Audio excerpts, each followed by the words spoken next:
Samantala, nananatiling bukas ang pamahalaan sa lahat ng grupong nagnanais matamo ang katahimikan at kaunlaran sa bansa.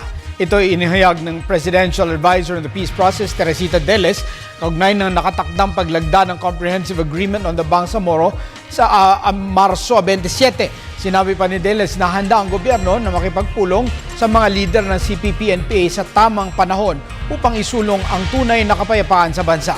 Si Rocky Ignacio ay nagbabalik.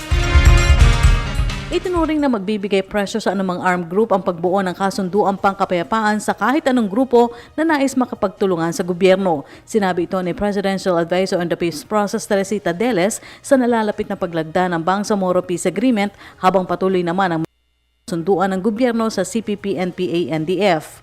Well, the signing of a peace agreement and the settlement of armed conflict with any other group that is in the same country certainly exert certain pressures on any of the armed movement that is not yet moving along those lines. And that's not just military. It's how people look at them. It's how people's expectations are shaped. It's how people will make demands. That if this can be done here in what has certainly been a very difficult peace process, it can happen. Why can't it happen with you as well?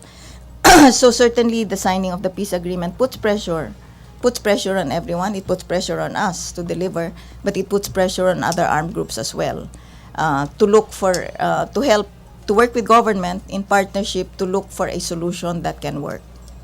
Paliwanag pa ng kalihim na nanatili namang bukas ang pamahalaan sa lahat ng grupong kumakapit sa pagtamo ng tunay na kapayapaan. Under this government, those who are left out are those who want to be left out.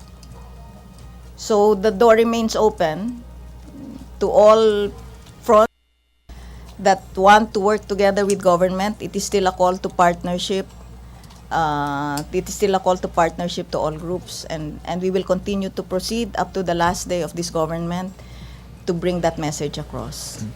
Umaasa naman ang pamahalaan na sa pamamagitan ng Bangsamoro Peace Agreement ay makikita ang tunay na layunin na matamo ang kaayusan at kaunlaran sa bansa.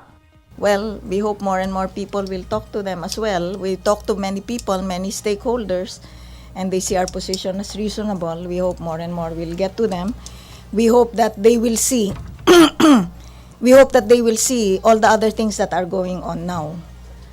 This peace process with the MILF, the international climate looking at peace processes, supporting the conclusion of real peace agreements, some judicial decisions that have been coming up or are coming up, plus what is actually happening on the ground. Nagpahayag rin ang kahandaan ng palasyo na makipagpulong si Pangulong Aquino sa mga leader ng CPP-NDF sa tamang. At the right time, would the President be on leadership of the CPP or the NDF? Of course, that is not a question. The President at the right time, which means that there has been enough grounding made. There has been enough evidence to show that such meetings will not be used just to score points, but is part of the building the bridge that will be real and sustainable. Para sa Telebisyon ng Bayan, Rocky Ignacio.